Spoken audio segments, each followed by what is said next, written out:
All right, for reference, this has actually happened months ago, but I figured it was a perfect "am I the idiot" post, and also I really need to know if I was the a-hole. So my dad has not been in my life for 21 years, ever since I was a baby. My mom and him got married when she got out of high school because he was in the U.S. Army and they were long distance. They had only been dating a few months.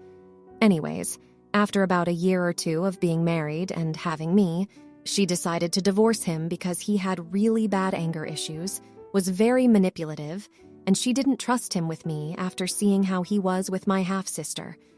My mom packed her stuff and moved back to her hometown with me, and later on got pregnant with my other sister from another guy, not irrelevant. When my parents got divorced, the judge told my dad in order to have anything with me at all, he needed to get a psych evaluation, have a stable job, I guess he got discharged out of the military, and have a place to live. He didn't really do any of that. I think he had the psych evaluation which showed that he's bipolar, but he doesn't take any medication or go to therapy. He was also late to visitations or often didn't show up. When I was 9, I was living with my grandmother, who became my legal guardian.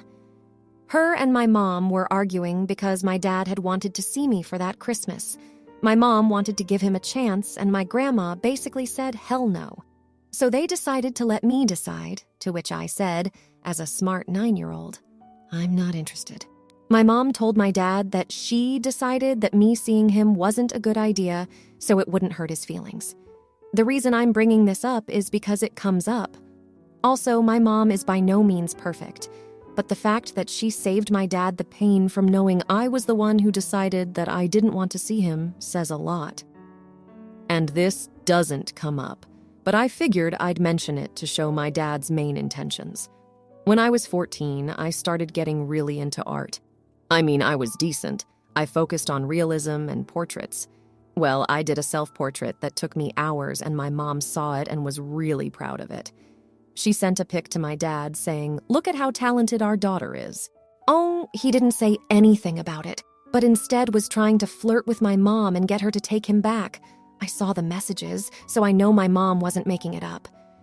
Anyways, now that you have a whole lot of backstory, here's the main story. When I was 20, I finally decided to reach out to my dad. I decided I wasn't really ready for a relationship, but I wanted him to know I didn't hate him, and I also wanted him to know that I was engaged. I specifically told him when I reached out that I wasn't ready to have a relationship yet, and that I needed to take baby steps. He clearly did not understand the assignment. He kept spamming my phone while I was at cosmetology school and work and wouldn't leave me alone, and when I wouldn't respond, he got super butthurt. I understand wanting to meet your daughter, but you have to respect boundaries, which is a two-way street. Besides, I couldn't be constantly on my phone during school and work. He finally said, "Fine, I get it, you don't want to talk to me." So he stopped messaging me for almost a whole day until he hit me with another message which said, "I talked to my aunt about opening up communications with you, and she is helping me understand I'm not okay with being gaslit, so it is entirely appropriate for me to have my terms to this as well." So on and so forth. But I scrolled through my messages, and I was not in no way, shape, or form manipulative. I told him my feelings and boundaries straight up. This caused us to get into a fight, where he started bashing my mom's whole side of my family because he still has a grudge after 20 years, brought up the fact that Mom wouldn't let me see him for Christmas, talked about how he'd never sign his rights away because he'd never tell his kid that he didn't love them, etc. And then told me he didn't owe me any explanation as to why he's not made any effort to be in my life. He could have reached out to me after I turned 18, you know? And then continually said I was gaslighting him and trying to control him after I stuck up for myself and my mom's side of the family. After that, I blocked him. A few months ago, I felt bad for saying some of the things I did, so I unblocked him and apologized for getting upset when he said I was gaslighting him and bashing me and my family. In my apology, I told him I was sorry for the things I said, but I wasn't going to apologize for trying to set a boundary with him when I don't know him. After I apologized, he still said I had much to learn because apparently my apology wasn't actually remorseful. Said I was holier than thou and whatnot. Called me an idiot and said I was batch *** psycho. And then called me a priggish *****.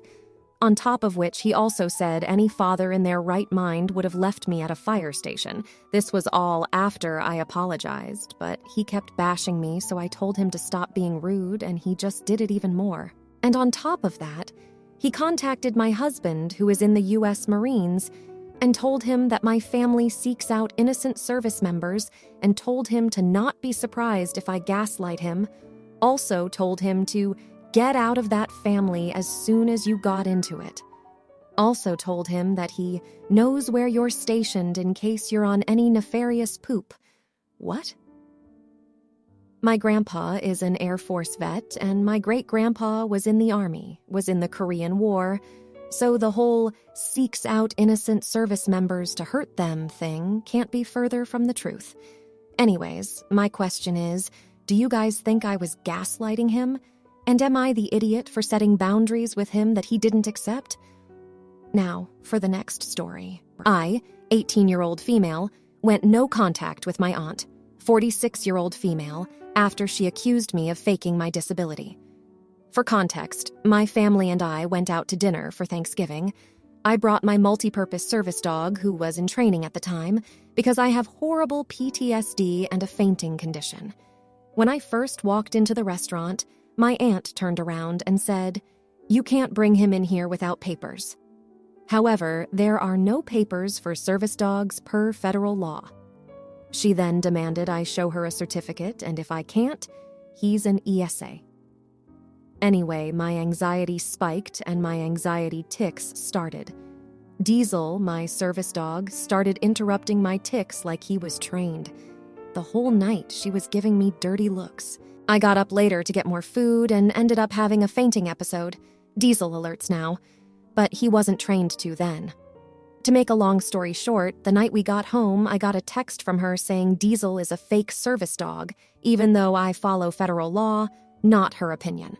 We got into an argument about it, and she ended up saying I passed out for attention and I was attention-seeking and that my mom was an enabler and all of it was fake.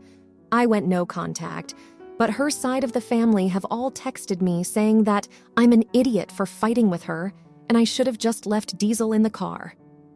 So, am I the idiot? Now, here are the comments. Comment 1. Not the idiot. Screw her and the rest of her enablers. Ask yourself if she is important enough in your life to have to deal with her BS. If not, then you already know what to do. Comment 2. Not the idiot. Sounds like the aunt and her flying monkeys need a timeout at the least, or a permanent cutoff. Comment 3. Not the idiot. Now for the next story. My 40-year-old female daughter, 13-year-old female, has alopecia areata and has lost most of the hair on her head, as well as her eyebrows and eyelashes over the last 3 years. She usually wears a bandana that covers her head and has been doing so since this started when she was 10. I have talked to her about wigs a few times, but she has said she's not interested. We've also explored some treatments, although she says she isn't really interested in those either. Thankfully, the alopecia doesn't seem to have impacted her life too much, as she is excelling in school, has a group of friends, and continues everything she was doing previously. Last week, however, she got ready to leave the house for school and wasn't wearing her bandana. She said she was tired of wearing it and wanted to just go to school bald, and she would explain it to her friends. I told her she had to put the bandana back on before we left for school. She wasn't happy about it, but she did eventually put it back on and hasn't brought it up again since. I honestly am just worried because kids in middle school can be absolutely vicious. And even though she is a strong girl, I really do not want her to get bullied for this. I personally feel like she would be better off wearing a wig, but I try not to bring this up to her because I know she doesn't want one. She is young, and I'm afraid that she won't realize how much other middle school kids can hurt her until she tries this, and she actually gets hurt, and I don't want her self-esteem to be wrecked in the process. She's only 13, It's hard for her to see the long-term impact of this right now. So, am I the idiot for wanting her to keep her head covered at school? Now, here are the comments. Comment 1. You're the idiot, she is ready to explain to her friends. Yes, there probably will be a few people that might say something unkind, but I am sure she also has a group of friends ready to shut it down. If you want to be helpful, get her some good non-greasy sunscreen to apply to her head because sunburn on your head is real and painful. Comment 2. You're the idiot. Your strong, independent, brilliant-sounding daughter who has handled one of the tougher things as a woman to lose has handled it with grace. She is more adult than you. Kids can be cruel, especially when you cower down and hide from things. Standing up for yourself is the only answer. Comment 3. I understand your concern. However, times have changed and her assessment is that it is emotionally safe for her to go without a head covering. She probably took it off once she went to school anyway. In any case, just be there for her to support her choice. Now, for the next story. Strap in, friends. I have no idea what this judgment will be. My 42-year-old female, fiancé, 51-year-old male and I are getting married in the fall of 2024. He proposed in January. We've been together for 5.5 years. His 2 kids are older teenagers and my daughter is in late elementary school. We live together. My parents had a very ugly divorce in the mid-80s. My older, 45-year-old female sister Em and I are full siblings from that marriage. Right after the divorce, my dad was in a relationship with a woman, Elle, for a year and a half. Elle had no children and did not think it was in the cards for her. Long story. Completely irrelevant. Dad and Elle broke up after Elle became pregnant. Dad did sign the birth certificate, but made it clear that he would not be in the child's life. Elle asked for nothing. Fine. Years later, Elle was in a bad car accident and was unable to work for a couple of years. At this time, she had contacted my dad and asked for the absolute bare minimum of financial support. She was raising her daughter, my half-sibling, H, completely on her own. While Dad agreed, he refused to see her or have contact with her at all because he was done having children. It is of note that he had visitation with us 4 days per month and also paid my mother child support. I found out my half-sister H existed when I was 17. It slipped from my mom when we were arguing. I asked my dad if it was true, and he said yes. But he lied and told me that he had gotten a vasectomy after I was born, so he had done his part to prevent further pregnancies. This lie has been proven false as he got his actual vasectomy a few years after H would have been born. Fast forward 25 years. I reached out to my half-sister H in the vein of, if all you want is family medical history, that's cool. If you want to meet, I am very open to that. We met a year ago. She's a gorgeous scientist, and it's the smartest thing I've ever done. Here's the part where I might be the AH. My older sister, M, still has a relationship with my dad. I do not. She is hesitant to meet H for her own reasons. Both M and her wife and H and her mom, L, are invited to the wedding. My dad is not. I am requesting that my older sister, M, meet H before the wedding so that the focus of the day is the wedding, not the awkward meeting of a long-lost sister that one parent still pretends does not exist. M seems super hesitant to actually meet H. The answer I usually get is, I'll get there or it'll happen, but there's absolutely no forward motion. My fiancé and M's wife are all on board. Am I the idiot? TLDR, secret half-sibling and I recently met. She's awesome. I want her and my full sister to meet before the wedding, and my full sister is hesitant. Am I the idiot for requesting this? Now, here are the comments. Comment 1. Not the idiot. Asking her once and all. That's fine. Anything further and insisting it onto her is entering. You're the idiot territory. By the way, congrats on your upcoming nuptials. Keep in mind that meeting new people in general can be nerve-wracking, but imagine meeting a half-sibling you haven't met for years. Comment 2. I'm thinking M sounds a lot like your deadbeat father. That being said, M doesn't have to meet the half-sister if she chooses not to. You also aren't obligated to have M at your wedding. Not the idiot. Comment 3.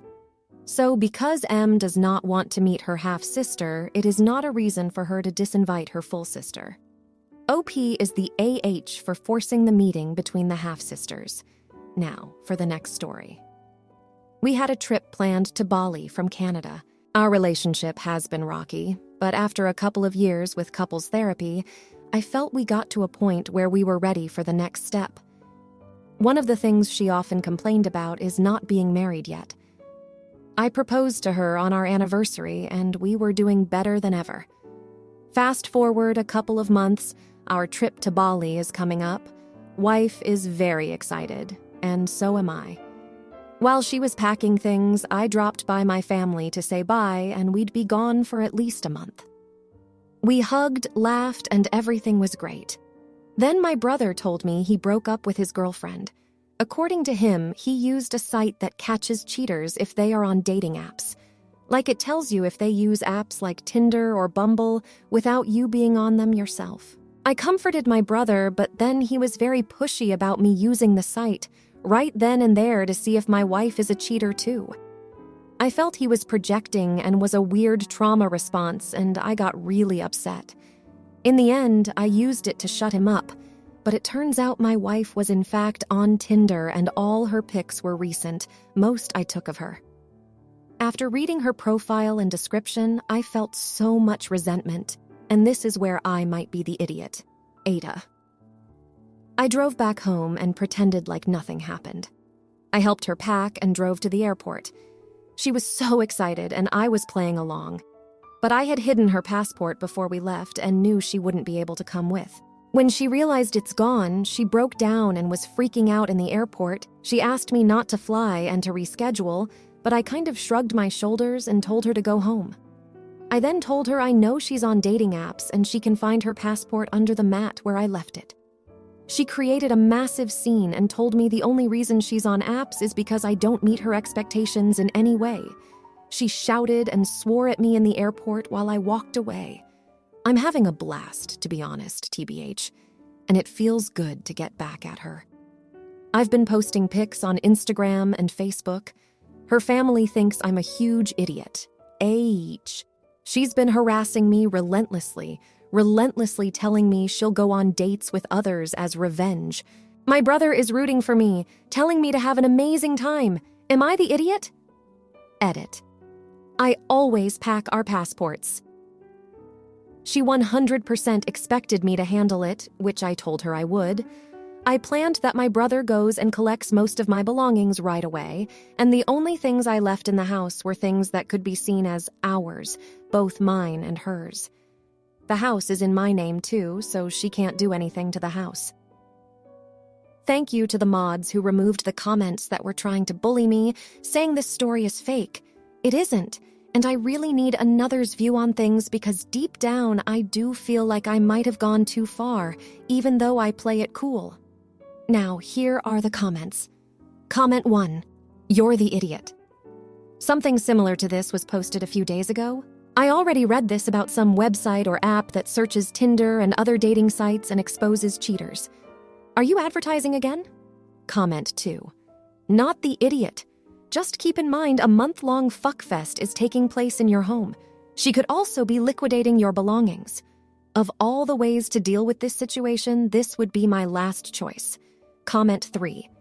You basically broke up with her, then left the country for a month so she had free access to your home and belongings, shared accounts, and get a lawyer. Not the smartest strategy. If you liked this video, you'll probably like these too. Also, while you're here, please consider subscribing. It's your support that keeps this channel alive and allows me to make better and longer videos. Have a great day!